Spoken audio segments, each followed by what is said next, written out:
Don't feel bad if you are feeling that you are walking alone in the desert.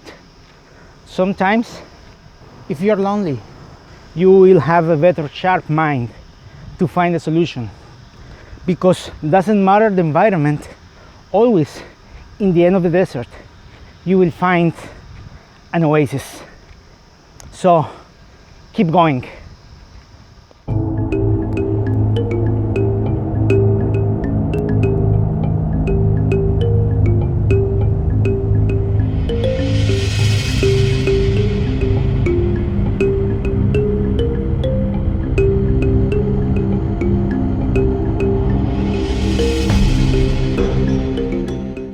Assalamu alaikum, how are you? I'm Dasa Camilo, welcome back to the desert. Today we'll finish our series about Prophet Yousuf's story applied to business. So today we'll talk about the strategy. In our last video we learned these three features of the character that made Prophet Yousuf totally different to other leaders, and how with these three features he built the strategy. We will learn 5 steps that he did as a strategist, and also you and me, we can apply in our own business to make it better. Okay, so let's talk about the strategy.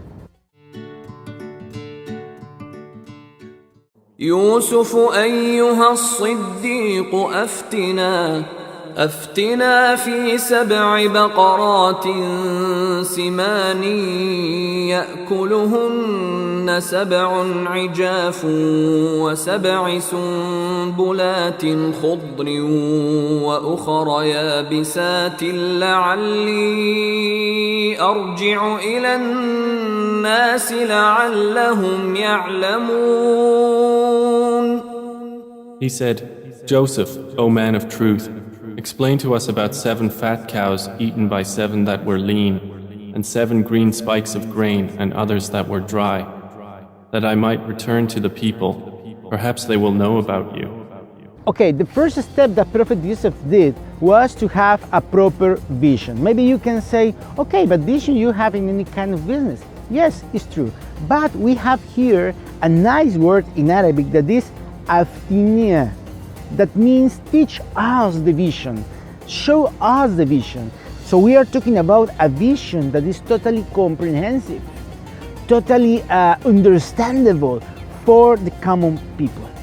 If you're a leader, if you're a person who has a dream, if you're a person who wants to start a business, even if you have a business, you need to have a proper vision of your business and also mix it with the reality around you. Sometimes the people around you will not understand what you have in your mind. Problem of the vision sometimes is that in very difficult times, the vision it's evaporated. All the people knew that the king had a dream, of course, and the king was communicated the vision, yes, of course, but nobody understood what was going on.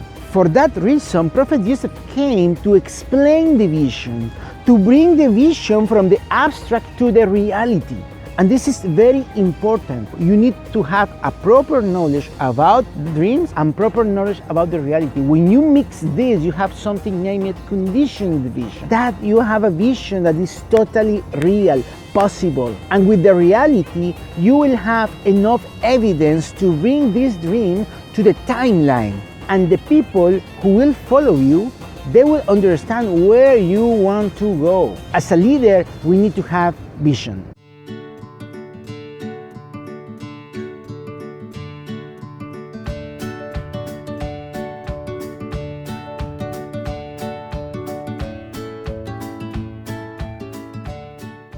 So after the vision, we'll go to the second step. Let's go. قال تزرعون 7 سنين دأبا فما حصدتم فذروه في سنبله إلا قليلا مما تأكلون. Joseph said, you will plant for 7 years consecutively, and what you harvest leave in its spikes, except a little from which you will eat. ثم يأتي من بعد ذلك 7 شداد يأكلن ما قدمتم لهن إلا قليلا مما تحصنون.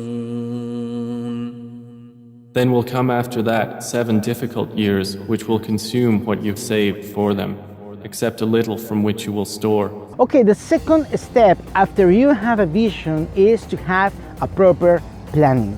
When Prophet Yousuf was in front of the king, he was able to explain that those cows and those spikes of grain were just years, 7 years of grateful times, followed by 7 years of very hard, difficult times. Actually, the word here is shidadun, that means hard years. When you have a proper planning, you are able to convert this dream into a timeline. So you divide the vision into goals, in stages. It's very important in business to have all your plans not only in your head. You need to bring it into a plan. You need to divide the vision, and you need to divide your vision into big objectives. Those objectives will be spread in time. You will be able to divide it in essential tasks. So you will have a proper plan in responsibilities, in roles, in budget, in time, in progress. If you have a plan, you have more chance to succeed, because it's not only about to have a dream, to have a vision, but also to have a plan, to spread it in time, to focus on the priorities. After the vision, it's important to have a plan.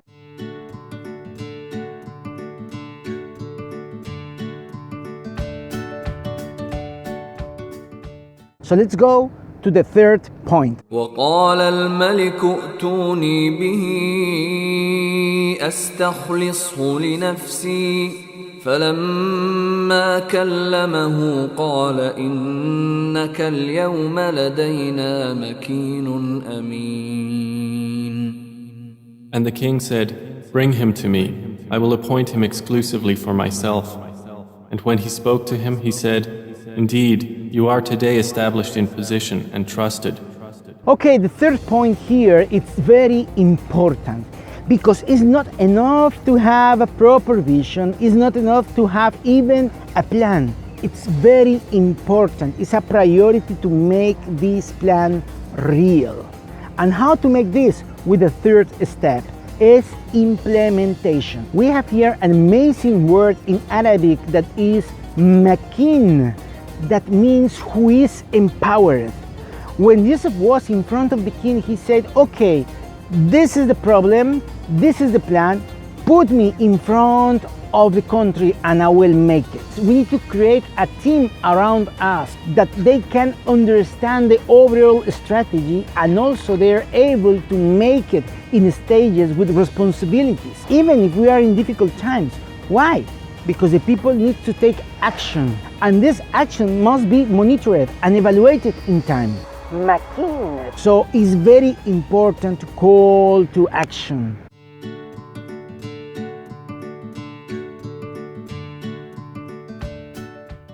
So we have now the third point. Let's go to the next one.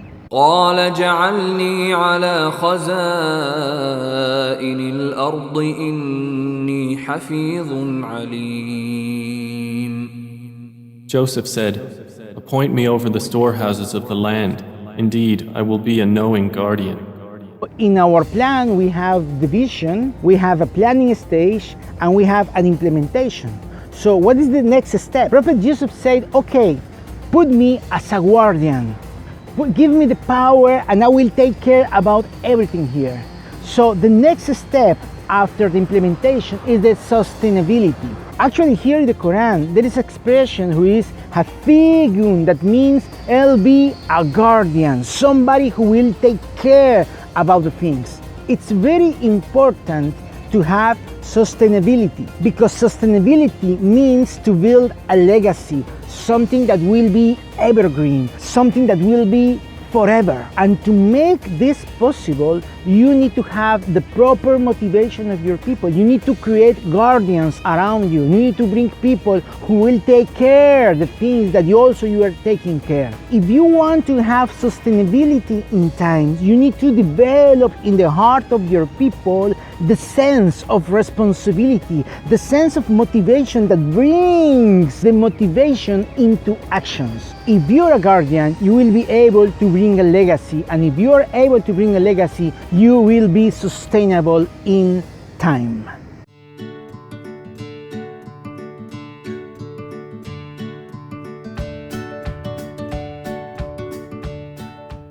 Let's go to the next step.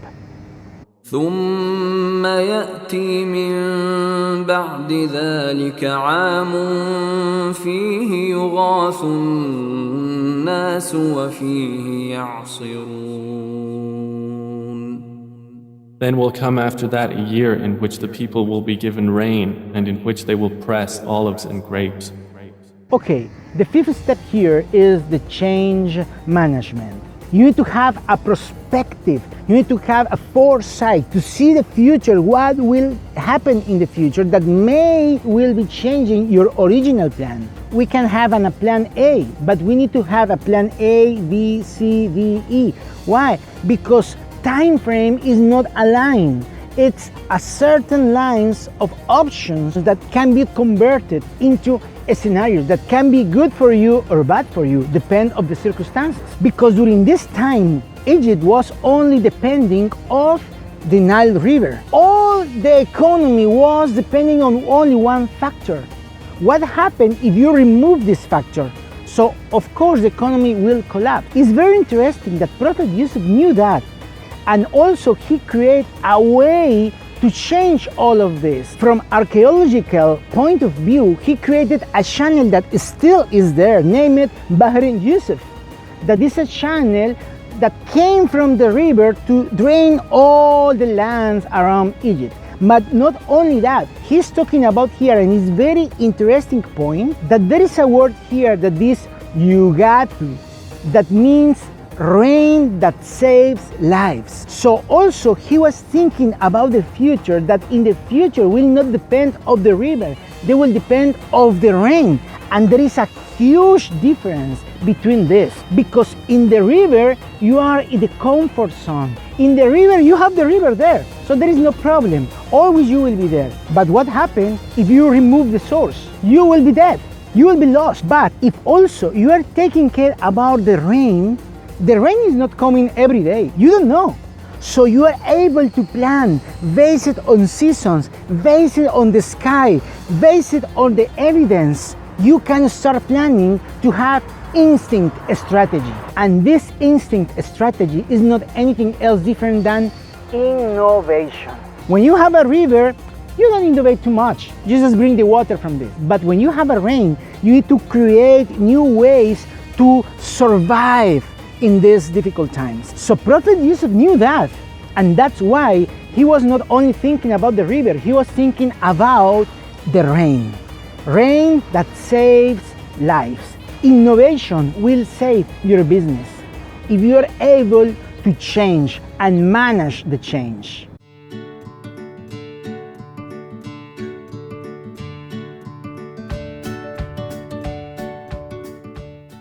We have then 5 steps: vision, planning, implementation, sustainability, and change management. All of these are based on a business model, a powerful business model that can save our lives in this difficult time.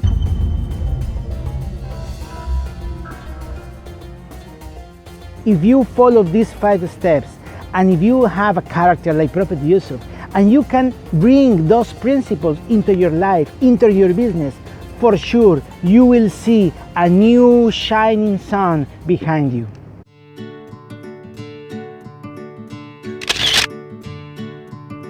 We can be Bedouins in the desert. Thank you so much. See you next time. Masalama.